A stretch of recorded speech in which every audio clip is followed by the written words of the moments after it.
नमस्कार प्यारे बच्चों, आप सभी का एक बार फिर से बिडिन एकेडमी बुचावास के इस ऑनलाइन प्लेटफॉर्म पे हार्दिक स्वागत है। और बच्चों अपने लास्ट क्लास के अंदर 12वीं बायोलॉजी की बात कर रहे थे और उसमें अपना बच्चों 5वां चैप्टर चल रहा था जिसमें वंशागति एवं विविधता के सिद्धांत थे। यानी अपने कहें तो मेंडल के आनुवंशिकता के नियम हमने पढ़े थे। अब इसमें से जो एक महत्वपूर्ण अपने हेडिंग आती है, वैसे एनसीईआरटी में अगर दी हुई मिल जाएगी, नहीं दी हुई है तो आपको बीच बीच में आपको टॉपिक्स मिलेंगे, तो अपने छोटे प्रश्न जरूर पूछे जाते हैं। इससे ये हेडिंग अपनी होने वाली है आनुवांशिक से संबंधित महत्वपूर्ण शब्दावली। भी कुछ छोटे छोटे शब्द आते हैं अपने, जीन आएगा, कारक आएगा, या फिर अपने बात करें एक लक्षण प्ररूप आएगा, जीन प्ररूप आएगा, एक संकर आएगा, द्विसंकर आएगा। ये सारे छोटे छोटे जो शब्द हैं वो हमें बच्चों 1-2 क्वेश्चन जरूर इनसे पूछे जाते हैं और ये निश्चित रूप से हमें 1-2 नंबर देखे जाते हैं। तो हमने इन शब्दों को छोड़ना नहीं है। ये शब्द अगर हमें पता होगा तो बच्चों अपने जो शब्द आएंगे, मेंडल के जो नियम हमने पढ़े थे उसमें भी कुछ शब्द आए थे जो साथ में उनको क्लियर भी किया था, जैसे F1PD, F2PD, इस प्रकार के कुछ शब्द आए थे, उनको अपने एक बार देख लेते हैं। तो आनुवंशिक से संबंधित महत्वपूर्ण शब्दावली, तो अपने शब्द आता है बच्चों महत्वपूर्ण शब्दावली। महत्वपूर्ण शब्दावली, महत्वपूर्ण शब्दावली। अब महत्वपूर्ण अपने शब्दावली की बात करते हैं तो बच्चों महत्वपूर्ण शब्दावली में अपने पास जीन, सर्वप्रथम 1 नंबर शब्द आता है जीन। जीन क्या होते हैं? तो जीन गुणसूत्रों पर पाए जाने वाले विशेष प्रकार की संरचनाएं होती हैं जो किसी लक्षण विशेष का नियंत्रण करती हैं। तो अपने जीन के बारे में क्या कह सकते हैं बच्चों? जीन गुणसूत्रों पर पाए जाने वाली, गुणसूत्रों पर पाए जाने वाली विशेष संरचनाएं होती हैं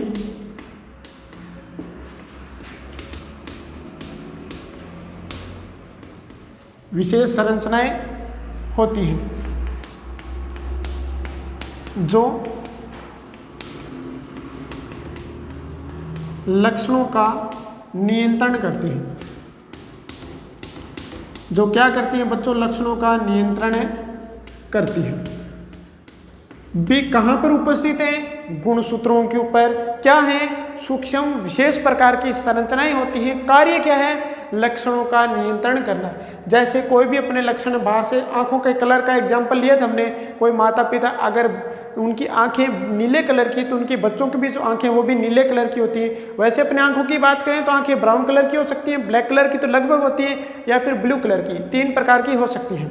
तो जो आंखों का कलर है वो किसके द्वारा नियंत्रित होता है? जीन के द्वारा। यानी कोई भी अपने जो बाहर से लक्षण दिखाई दे रहे हैं उन लक्षणों को नियंत्रित करने के लिए गुणसूत्रों के ऊपर विशेष प्रकार की संरचनाएं उपस्थित हैं जिनको कहा जाता है जीन। जीन जो शब्द दिया था, जीन जो शब्द दिया था वो जीन शब्द दिया था बच्चों। जीन शब्द की अपने बात करते हैं तो जीन शब्द किसने दिया बच्चों? जीन शब्द दिया था, जीन शब्द जोहानसन ने दिया था। जीन शब्द जोहानसन ने दिया था। जीन शब्द किसने दिया बच्चों? जोहानसन ने दिया था। लेकिन जीन को मेंडल ने कारक कहा था। यानी अपने इसमें अगर बात करना चाहें तो मेंडल ने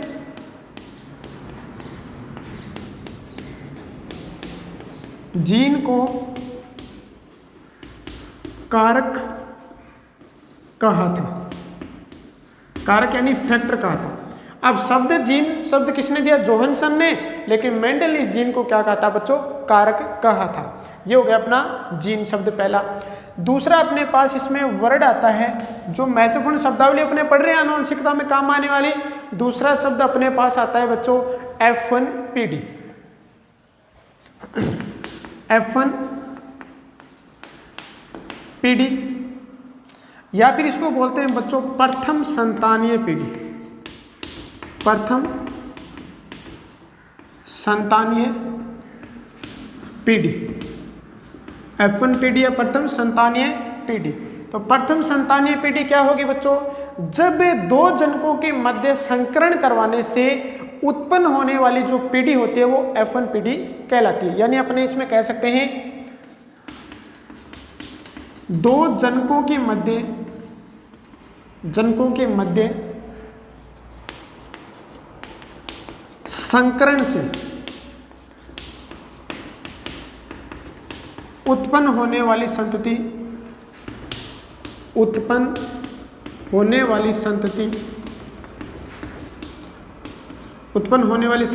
F1 पीढ़ी कहलाती है।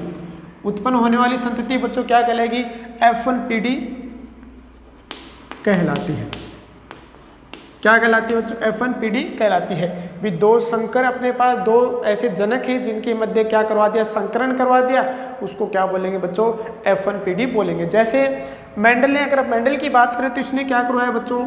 पहले अपने F2 पीढ़ी की बात कर लेते हैं, फिर अपने बात करेंगे इसकी एक एग्जाम्पल लेकर। F2 पीढ़ी या इसको अपने बोलते हैं द्वितीय संतानीय पीढ़ी। F2 पीढ़ी या द्वितीय संतानीय पीढ़ी क्या होगा? तो F1 पीढ़ी के मध्य स्वनिषेचन से F1 पीढ़ी के मध्य स्वनिषेचन से उत्पन्न पीढ़ी F2 पीढ़ी कहलाती है। क्या कहलाती है बच्चों? F2 पीढ़ी कहलाती है। क्या कहलाती है बच्चों? F2 पीढ़ी कहलाती है। भाई प्रथम संतानीय पीढ़ी है, अगर उससे जो नई पीढ़ी प्राप्त होगी स्वनिषेचन से, तो बच्चों वो क्या कहलाएगी? द्वितीय संतानीय पीढ़ी, F2 पीढ़ी। अब एक शब्द और साथ में देख लेते हैं, फिर तीनों की अपने एग्जाम्पल से देखेंगे। जनक पीढ़ी। जनक पीढ़ी क्या होती है बच्चों? जो दो जीवों के मध्य संकरण करवाकर जो F1 पीढ़ी प्राप्त की जाती है, तो उन दोनों जीवों को क्या कहते हैं बच्चों? जनक पीढ़ी कहते हैं। जब दो जनकों के मध्य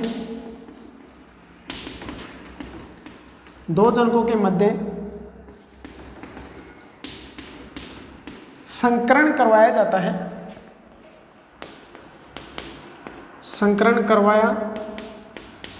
है, तो इन जनकों को जनक पीढ़ी कहते हैं। इन जनकों को क्या कहते हैं बच्चों? जनक पीढ़ी कहते हैं। और इसे बच्चों किससे प्रदर्शित करते हैं? इसे P से प्रदर्शित करते हैं।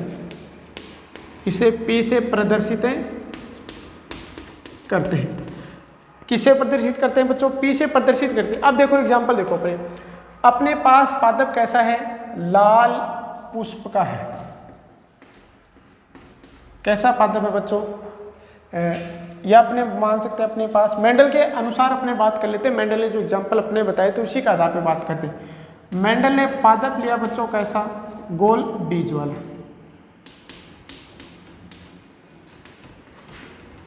बीज वाला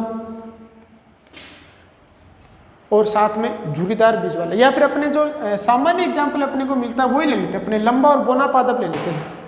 लंबा पादप ये ज़्यादा बेटर रहेगा। अपने लंबा पादप और बोना पादप। लंबा पादप और बोना पादप। लंबे पादप को अपने प्रदर्शित करते हैं बच्चों T और T से। बोने पादप को अपने प्रदर्शित करते हैं स्मॉल t से। ठीक है बच्चों। अब यहाँ पर ये दो जीव है। जीव का मतलब होता है बच्चों पेड़ पौधे भी आते हैं जिसमें प्राणी भी आते हैं, तो ये भी क्या है? जीव है। तब यहाँ पर कैसा पादप है? लंबा पादप है। लंबे पादप को कैपिटल T से प्रदर्शित कर दिया, बोना पादप इसको स्मॉल t से प्रदर्शित कर दिया। अब ये जो जीव है, इन जीवों के मध्य जब संकरण करवाएंगे ना तो इनसे एक पीढ़ी उत्पन्न होगी, तो F1 पीढ़ी प्राप्त होगी। तो F1 पीढ़ी की जो जनक है उनको बोलते हैं जनक पीढ़ी। तो ये क्या कहलाएगी बच्चों? जनक पीढ़ी कहलाएगी। क्या कहलाएगी? जनक पीढ़ी। या इसको अपने किससे प्रदर्शित करते हैं बच्चों? T से प्रदर्शित करते हैं, पेरेंट से जनरेशन। अब देखो यहाँ पर बच्चों क्या हो गया कि F1 पीढ़ी प्राप्त करने के लिए जिन जीवों के मध्य संकरण करवाया जाता है उन जीवों को कहते हैं बच्चों जनक पीढ़ी। इसके गैमेट्स बनाओ। गैमेट्स बनाने के लिए मैंने सूत्र आपको बताया था n की स्क्वायर का। तब n यहाँ पर क्या होता है, n विषम युग्मजी जीनों की संख्या या अप्रभावी जीनों की संख्या होती है। तो यहाँ पर दोनों प्रभावी है, कोई अप्रभावित है ही नहीं। यहाँ पर भी दोनों क्या है, यहाँ पर भी बच्चों दोनों के दोनों अप्रभावी यानी विषम युग्मजी नहीं है यहाँ पर कोई भी। तो यहाँ पर गैमेट्स क्या बनेगा बच्चों, एक गैमेट्स बनेगा, इसका बनेगा T और इसका बनेगा स्मॉल t। इनके मध्य हम क्या करवा दें, संकरण करवा दें। इनके मध्य क्या करवाएं बच्चों, संकरण करवाएं। संकरण करवाएं तो यहाँ पर पादप प्राप्त होंगे, एक कैपिटल T प्राप्त होगी और एक स्मॉल t प्राप्त होगी। सारे के सारे पादप कैसे प्राप्त होंगे, विशुद्ध लंबे प्राप्त, अपने यहाँ पर बोल सकते हैं विषम युग्मजी लंबे प्राप्त होंगे। विषम युग्मजी लंबे पादप, सारे के सारे पादप कैसे प्राप्त होंगे, लंबे प्राप्त होंगे। लेकिन कैसे, विषम युग्मजी। विषम युग्मजी के लिए अपने एक दूसरा शब्द ले सकते हैं अशुद्ध लंबे पादप। यहाँ पर ये जो पीढ़ी प्राप्त हुई यानी संतान उत्पन्न हुई है, इसको अपने क्या बोलेंगे बच्चों, F1 पीढ़ी। F1 पीढ़ी या फिर इसको बोला जाता है प्रथम संतानीय पीढ़ी। प्रथम संतानीय पीढ़ी। अब प्रथम संतानीय पीढ़ी की परिभाषा आपको पता चल गई कि जब दो जनकों के मध्य संकरण करवाया जाता है तो उनसे उत्पन्न होने वाली जो प्रथम संतति है उसको बोलते हैं बच्चों प्रथम संतानीय पीढ़ी। अब मान लो एक जनक तो ये हो गया, प्रथम संतानीय पीढ़ी F1 पीढ़ी प्राप्त होगी। इसी प्रकार एक दूसरी कोई F1 पीढ़ी प्राप्त हो जाती है, तब दोनों के मध्य क्या करवाएंगे, हम सौ निषेचन करवाएंगे। ये एक F1 पीढ़ी है, इसके साथ कोई दूसरी F1 पीढ़ी, उसका सौ निषेचन करवाया। गैमेट्स बनाने का सूत्र मैंने बताया था, n की स्क्वायर होता है। n वहाँ पर क्या था, विषम युग्मजी जीनों की संख्या। तो यहाँ पर दो गैमेट्स बनेंगे t और इसका t। यहाँ पर भी दो गैमेट्स बनेंगे, एक कैपिटल T और एक स्मॉल t। इस कैपिटल T का पहले क्रॉस किसके साथ करवाएंगे, इस कैपिटल T के साथ। तो दोनों के दोनों कैपिटल T प्राप्त होगी। फिर इस कैपिटल T का संकरण इसके साथ करवाएंगे, तो एक कैपिटल T और एक स्मॉल t प्राप्त हो गया। इसी प्रकार अपने नेक्स्ट देखते हैं, इस स्मॉल t का संकरण हम करवाएंगे इस कैपिटल T के साथ, तो एक कैपिटल T और एक स्मॉल t प्राप्त हो गया। इस स्मॉल t का संकरण करवाएंगे इसके साथ, तो हमारे पास दोनों के दोनों क्या हो गए बच्चों, स्मॉल t प्राप्त हो गई। तो ये पादप कैसे, लंबे। ये भी पादप कैसा बच्चों, लंबा है। ये भी कैसा, लंबा पादप। और ये पादप कैसा, बोना पादप। यहाँ पर जो ये संततियाँ उत्पन्न हुई हैं इनको बच्चों अपने बोलते हैं F2 पीढ़ी। इनको क्या बोलेंगे अपने, F2 पीढ़ी, या इनको बोलेंगे द्वितीय संतानीय पीढ़ी। द्वितीय संतानीय पीढ़ी कहेंगे, द्वितीय संतानीय पीढ़ी। अब अपने फिर से एक बार परिभाषा देख लेते हैं। सबसे पहले हमारे पास क्या है बच्चों, एक पहले अपने चलते हैं जनक पीढ़ी से। जनक पीढ़ी कौन सी होती है, जनक पीढ़ी वह पीढ़ी है जिसमें दो जीवों के मध्य संकरण करवाकर नई संतति उत्पन्न की जाती है। तो यहाँ पर जनक पीढ़ी कौन सा है, सर्वप्रथम लंबा पादप लिया था हमने और बोना पादप लिया था। इनको अपने क्या बोल रहे हैं बच्चों, जनक पीढ़ी। और इसको किससे प्रदर्शित कर रहे हैं, P से। जब दो जनकों के मध्य संकरण करवाया तो इनसे संतति उत्पन्न हुई कौन सी, ये विषम युग्मजी लंबे पादप प्राप्त हुए। तो प्रथम संतति उत्पन्न हुई है, तो इनको अपने क्या बोल रहे हैं बच्चों, F1 पीढ़ी बोल रहे हैं। अब देखो F1 पीढ़ी प्राप्त होगी। इसी प्रकार कोई दूसरा जनक था, उससे भी F1 पीढ़ी प्राप्त होगी और दोनों के मध्य हमने क्या करवाया, संकरण करवाया। तो हमारे पास कौन सी पीढ़ी प्राप्त होगी, F2 पीढ़ी प्राप्त हो गई। या अपने ऐसे समझ सकते हैं, ये हमारे दादा हैं, ये माता पिता और ये हम हैं। ये जो दादा दादी है ये कौन सी F1, ये अपनी P पीढ़ी या जनक पीढ़ी है, ये F1 पीढ़ी और ये अपनी F2 पीढ़ी है। तो ये तीन शब्द आ गए अपने पास, F1 पीढ़ी, F2 पीढ़ी और जनक पीढ़ी। नेक्स्ट अपने शब्द पे चलते हैं। अपने पास आता है बच्चों युग्म विकल्पी। युग्म विकल्पी, युग्म विकल्पी का मतलब होता है एक जीन के दो विकल्प हो। युग्म विकल्पी का मतलब एक युग्म के दो विकल्प होते हैं। युग्म विकल्पी का मतलब क्या हुआ, किसी युग्मक के दो विकल्प, या फिर अपने बोल सकते हैं विकल्पी रूप, या विकल्पी रूप। ये भी कह सकते हैं अपने एक जीन के दो विकल्प या विकल्पी रूप। अब ये युग्म विकल्पी दो प्रकार के हो सकते हैं। समयुग्मजी और दूसरा होता है विषम युग्मजी। अब दो रूप हैं, एक समयुग्मजी और दूसरा विषम युग्मजी। सम का मतलब क्या है? समान, और विषम का मतलब है असमान। भी सम है तो क्या होगा बच्चों? समयुग। समान है तो समयुग्मजी, और अगर हम बात करें अलग अलग है तो क्या होगा? विषम युग्मजी। पहले अपने बच्चों समझ लेते हैं समयुग्मजी को, पहले अपने समयुग्मजी को समझ लेते हैं। अब देखो समयुग्मजी क्या है, अपने यहाँ पर देख लेते हैं। समयुग्मजी की बात करें, पहले अपने ये युग्म विकल्पी पता चल गया कि एक जीन के दो विकल्प होते हैं जिनको अपने युग्म विकल्पी बोलते हैं। समयुग्मजी यानी समान विकल्प होंगे। जैसे हमारे पास एक लंबा पादप है, कैसा पादप बच्चों? लंबा पादप है। लंबा पादप है तो इसके अगर विकल्प दोनों कैपिटल टी हो, दोनों के दोनों क्या हो? जीन है, कैपिटल टी हो, या दोनों प्रभावी विकल्प हो, दोनों कैपिटल टी हैं तो यहाँ पर ये क्या है? समयुग्मजी है। इसी प्रकार अगर बोना पादप है, हमारे पास कैसा पादप बच्चों? बोना पादप है। अगर बोना पादप है इसमें भी क्या हो? दोनों के दोनों स्मॉल टी हो। यहाँ पर देखो दोनों स्मॉल टी, यहाँ पर दोनों कैपिटल टी है। अगर दोनों सेम हो, ये दो एक जीन के दो रूप हैं, अगर दोनों रूप सेम हो तब बच्चों क्या होगा? ये होगा समयुग्मजी। यानी जब एक ही जीन के दोनों रूप एक समान हो तो वो कहलाते हैं समयुग्मजी। ये क्या है बच्चों? समयुग्मजी। समयुग्मजी। अब आता है अपने पास विषम युग्मजी। यहाँ पर भी अपने पास बच्चों पादप कैसा है? लंबे पादप है। पादप यहाँ पर भी कैसे अपने पास है? लंबे पादप है। जैसे अपने बोल सकते हैं अशुद्ध लंबा पादप है। अशुद्ध लंबा पादप है तो इसके लिए अपने क्या लिखेंगे? एक कैपिटल टी लिखेंगे और एक स्मॉल टी लिखेंगे। यहाँ पर देखो दोनों जीन क्या है? दोनों रूप क्या है? एक प्रभावी है और एक अप्रभावी, यानी दोनों असमान है। जब असमान होंगे तो बच्चों ये क्या कहलाएगा? विषम युग्मजी। ये क्या कहलाएगा? विषम युग्मजी। समयुग्मजी समान रूप हो और विषम युग्मजी मतलब असमान रूप हो। तो ये हो गए अपने युग्म विकल्पी। इसके दो रूप होते हैं, समयुग्मजी और विषम युग्मजी। एक बार इसका आप स्क्रीनशॉट ले लो। अपने नेक्स्ट आगे बात करें। हाँ, नेक्स्ट अपने आता है शब्द बच्चों प्रभावी लक्षण। 6 नंबर अपने पास प्रभावी व अप्रभावी लक्षण। प्रभावी व अप्रभावी लक्षण।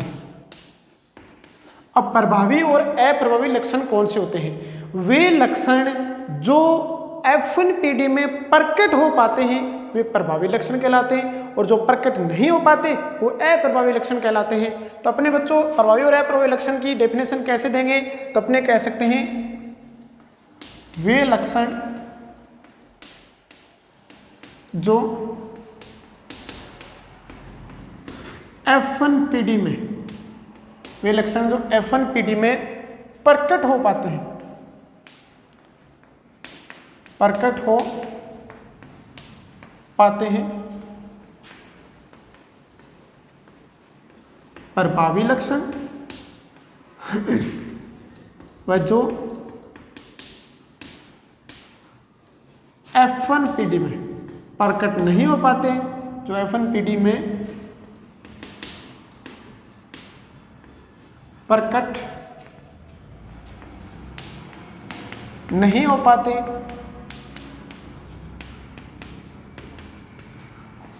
अप्रभावी लक्षण कहलाते हैं। अप्रभावी लक्षण कहलाते हैं। भी कोई भी ऐसा लक्षण है जो F1PD में अपना लक्षण रूप पर प्रकट कर रहा है या अपने प्रकट हो रहा है तो प्रभावी होगा, और जो प्रकट नहीं हो रहा है वो बच्चों अप्रभावी होगा। जैसे अपने बात करते हैं, हमने अभी जो क्रॉस करवाया था जिसमें अपने लिया था लंबा पादप, ठीक है बच्चों, लंबा पादप लिया था, और एक हमने लिया था बोना पादप, ठीक है बच्चों। लंबे पादप के लिए क्या था? टीटी था, और बोने पादप के लिए क्या था? ये स्मॉल टीटी था। जब हमने क्या किया, इसका संकरण करवाया था, संकरण करवाया तो F1PD में जो पादप प्राप्त हुए थे वो कैसे पादप प्राप्त हुए थे? लंबे पादप प्राप्त हुए थे। कैसे पादप प्राप्त हुए? लंबे पादप। यहाँ पर जो लक्षण लंबा लक्षण है वो क्या है, प्रभावी है। तो वे लक्षण जो F1 PD में प्रकट हो पा रहे, ये कौन सी पीढ़ी प्राप्त हुई हमारे पास, F1 PD। और F1 PD में ये दो लक्षण है हमारे पास, लंबा और बोना। इसमें से लक्षण कौन सा प्रकट हुआ है F1 PD में, सारे पादप लंबे प्राप्त होते हैं 100%। इसमें देखो लंबा जो लक्षण है वो कैसा है, प्रभावी है, क्योंकि ये F1 PD में क्या हो गया, प्रकट हो गया। तो अपने प्रभावी व अप्रभावी लक्षणों की बात करें तो प्रभावी लक्षण कौन से होते हैं, जो F1 PD में प्रकट हो पाते हैं, और जो प्रकट नहीं हो पाते वो अप्रभावी है। यानी जो लंबा लक्षण है वो क्या है, प्रभावी, और बोना लक्षण अप्रभावी है, क्योंकि F1 PD में प्रकट नहीं हो रहा। उसके बाद आता है बच्चों अपने पास जीन आते हैं, प्रभावी व अप्रभावी जीन, प्रभावी व अप्रभावी जीन। तो जिस प्रकार अपने लक्षण F1 PD में प्रकट हो रहे थे, यदि कोई भी ऐसा जीन है जो F1 PD में अपना लक्षण प्रकट कर पाता है, वह प्रभावी जीन कहलाता है। यहाँ पर देखो इस लंबे लक्षण को नियंत्रित करने वाला जीन कौन सा है, कैपिटल T है, कैपिटल T है। लंबे लक्षण को नियंत्रित कौन कर रहा है बच्चों, कैपिटल T कर रहे हैं। और बोने लक्षण, ये जो स्मॉल t है, ये कौन से लक्षण को नियंत्रित करता है बच्चों, बोने लक्षण को नियंत्रित करता है। जब F1 PD में कौन सा लक्षण प्रकट हो रहा है हमारे पास, लंबा, इस लंबे लक्षण को कौन सा जीन नियंत्रित कर रहा है, कैपिटल T नियंत्रित कर रहा है। तो ये कैपिटल T क्या होगा बच्चों, प्रभावी जीन होगा। यानी जीन का वह रूप है जो F1 PD में अपनी अभिव्यक्ति दर्शाता है,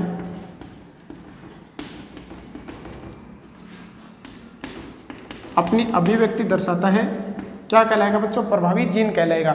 यहाँ पर ये T अपनी अभिव्यक्ति दर्शा रहा है, यानी T कौन से लक्षण को नियंत्रित करता है, लंबे पादप को। और F1 PD में कौन से पादप प्राप्त हुए, लंबे पादप। यानी इसने जीन ने क्या किया, अपनी अभिव्यक्ति प्रदर्शित कर दी या अपनी अभिव्यक्ति दर्शा दी। तो ये कैसा जीन हो गया, प्रभावी जीन हो गया। लेकिन जो बोना लक्षण है इसको कौन नियंत्रित कर रहा है, स्मॉल t। लेकिन F1 PD में कोई बोना पादप प्राप्त नहीं हुआ, यानी ये कैसा जीन है, अप्रभावी जीन है। जो F1 PD में अपने अभिव्यक्ति दर्शाता है वो प्रभावी, और जो नहीं दर्शा पाता वो अप्रभावी होता है। उसके बाद आते हैं बच्चों लक्षण प्रारूप, लक्षण प्रारूप, इसको बोलते हैं अपने फिनोटाइप, फिनोटाइप।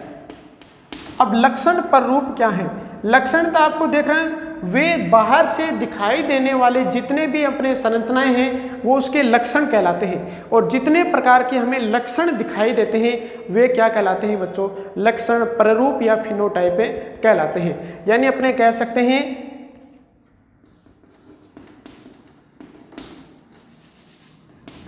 किसी लक्षण की बाह्य प्रतीति, यानी बाहर से जो प्रदर्शित होते हैं बाह्य प्रतीति, या फिर अपने इसको बोल सकते हैं प्रकार।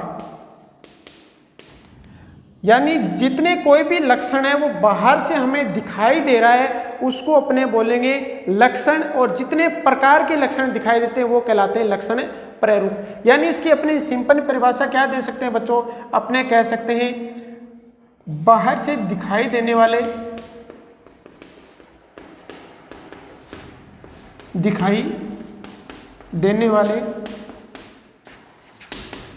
लक्षणों के प्रकार, बाहर से दिखाई देने वाले लक्षणों के प्रकार ही क्या कहलाते हैं बच्चों, अपने कहलाते हैं लक्षण प्रारूप या फिनोटाइप। जैसे हमारे पास ये बोना पादप है, इस बोने पादप को हम कौन सा, एक लक्षण ही तो है, पादप की लंबाई का क्या हो गया, बोना, सॉरी लंबा पादप ये क्या एक लक्षण है, ये बोना पादप ये भी क्या एक लक्षण है। यानी है तो लक्षण ही, लेकिन इसके प्रकार कितने हो गए, एक लंबा और एक बोना, दो प्रकार हो गए। तो ये दोनों प्रकार क्या कहलाएंगे बच्चों, लक्षण प्रारूप कहलाते हैं। जैसे F1 PD के अंदर सारे के सारे पादप कैसे प्राप्त हुए, लंबे पादप प्राप्त हो गए, तो ये भी क्या एक लक्षण का प्रारूप है या प्रारूप है।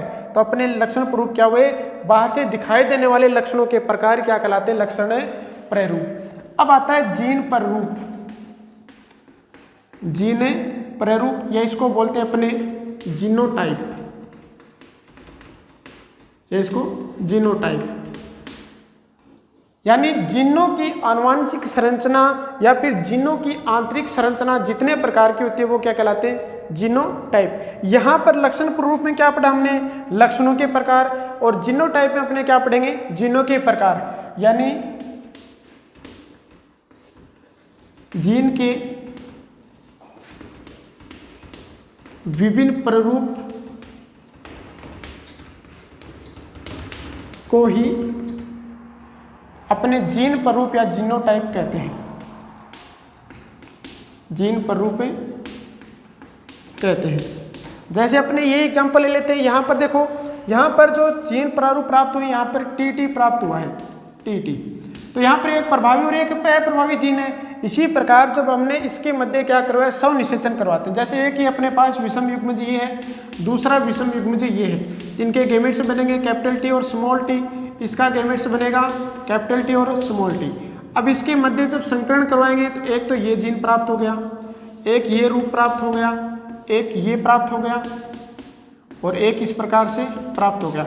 ये क्या प्राप्त हो रहे हैं बच्चों, जीनों के प्रकार प्राप्त हो रहे हैं। एक तो हमारे पास कैसा प्ररूप आया है, कैपिटल टी वाला आया है, एक बच्चों हमारे पास आया है कैपिटल टी और स्मॉल टी, एक हमारे पास आ गया स्मॉल टी। अब देखो यहाँ पर ये एक है, यानी 25% है। ये कैपिटल टी और स्मॉल टी वाले कितने हैं, 2 हैं, यानी ये कितने हैं बच्चों, 50%। और ये आगे स्मॉल टी कितना है, 25%। तो ये क्या है, हमारे पास जीन के कितने रूप प्राप्त हो गए, 3 रूप प्राप्त हो गए। एक कैपिटल टी का है, एक कैपिटल टी और स्मॉल टी, और एक है स्मॉल टी, यानी हमारे पास अनुपात 1, अनुपात 2, अनुपात 1 प्राप्त हो गया। ये क्या हो गया, जीन के प्ररूप या जीन के प्रकार। तो अपने कह सकते हैं जीन के जो प्रकार हैं वही क्या कहलाते हैं, जीन प्ररूप कहलाते हैं। अब अपने पास शब्द आता है बच्चों, नेक्स्ट अपने इसकी बात करें तो अपने पास जीन प्ररूप, लक्षण प्ररूप प्राप्त हो गए। अब आता है अपने पास बैक क्रॉस, या फिर इसको अपने बोलते हैं बच्चों पश्च संकरण, पश्च संकरण। अब पश्च संकरण क्या होता है कि यदि कोई हमारे पास जनक है, उस जनक से जो संतति प्राप्त हो रही है, उस संतति का क्रॉस यदि हम किसके साथ करवा दें, उसके जनक के साथ ही करवा दें, तो क्या कहलाएगा, ये पश्च संकरण कहलाते हैं या बैक क्रॉस कहलाता है। जैसे अपने बात करते हैं बैक क्रॉस में, हमारे पास ये लंबा पादप था, लंबा पादप है कौन सा, इसको अपने टीटी से प्रदर्शित कर दिया, और ये बोना पादप, इसको अपने स्मॉल टी से प्रदर्शित कर दिया। अब यहाँ पर गैमेट्स टी और टी बनेगा। अब यहाँ पर ये हमारे पास संतति प्राप्त होगी। ये पीडी कौन सी है, F1 पीडी। ये कौन सी पीडी है बच्चों, F1 पीडी है। ये जो F1 पीडी है, इस F1 पीडी का संकरण हम किसके साथ करवा दें, ये तो हमारे पास क्या है, जनक है। ये हमारे पास क्या है बच्चों, जनक है। ये F1 पीडी का संकरण किसके साथ करवा दें, इसके साथ करवा दें, या फिर इसका संकरण किसके साथ करवा दें, इसके साथ करवा दें, या तो किसका, ये जो F1 पीडी है इसका संकरण किसके साथ करवा दें, प्रभावी जनक के साथ करवा दें या अप्रभावी जनक के साथ करवा दें, तो ये क्या कहलाता है बच्चों, पश्च संकरण कहलाता है। यानी पश्च संकरण के अपने क्या कह सकते हैं, वह संकरण जिसमें प्राप्त होने वाली F1 पीडी का संकरण उसके जनक के साथ करवा दें, तो ये कहलाता है बच्चों पश्च संकरण या बैक क्रॉस। ये 2 प्रकार के होते हैं। जैसे अपने बात करें, अगर हम संकरण क्या करो, किसके साथ करवा रहे हैं, इस F1 पीडी का संकरण करवा रहे हैं उसके अप्रभावी जनक के साथ, तब तो ये बच्चों कहलाएगा टेस्ट क्रॉस। तब तो ये क्या कहलाएगा बच्चों, टेस्ट क्रॉस कहलाएगा। यदि F1 पीडी का संकरण किसके साथ करवा दे, प्रभावी जनक के साथ करवा दे, तब ये कहलाता है बच्चों आउट क्रॉस। तब ये कहलाता है आउट क्रॉस। इसको अपने हिंदी में बोलते हैं परीक्षण संकरण, परीक्षण संकरण, और इसको अपने बोलते हैं बाह्य संकरण, बाह्य संकरण। अब हमारे बैक क्रॉस के 2 प्रकार हो गए, आउट क्रॉस हो गया और एक टेस्ट क्रॉस हो गया। अब बैक क्रॉस है क्या, जनक से प्राप्त संतति का संकरण पुनः उनके जनकों के साथ करवा दें तो उसे अपने पश्च संकरण कहते हैं। और ये दो प्रकार के हो सकते हैं, क्योंकि हमारे पास जनक कितने प्रकार के, एक तो प्रभावी जनक है लंबा और एक अप्रभावी जनक है बोना। इनमें से किसी के साथ भी करवा दें तो ये क्या कहलाता है बच्चों, टेस्ट क्रॉस और आउट क्रॉस, और इनको सम्मिलित रूप से अपने बोलते हैं बैक क्रॉस। अपनी जो नेक्स्ट क्लास होगी उसके अंदर हम बैक क्रॉस को डिटेल से पढ़ेंगे, आउट क्रॉस और टेस्ट क्रॉस को भी डिटेल से पढ़ेंगे कि ऐसा क्यों करवाया जाता है। तो बच्चों आज की इस क्लास को हम यहीं पे विराम देते हैं, मिलेंगे अपनी नेक्स्ट क्लास में इस टॉपिक के साथ। तब तक के लिए आप लोग मस्त रहिए, पढ़ते रहिए। धन्यवाद।